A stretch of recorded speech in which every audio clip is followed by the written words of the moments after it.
खुरावानी खुरवा बेटी दूधावा पियोनी दही आखियोनी छालीदार दूधो केने की नहीं मनलू ए बेटी लगलू सुंदर बर के साथ दूध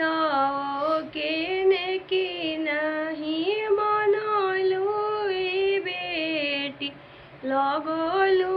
सुंदर बर के साथ जनती तोर हो पापा बेटी होई पाराया काहे कोई लोए ताना दुलार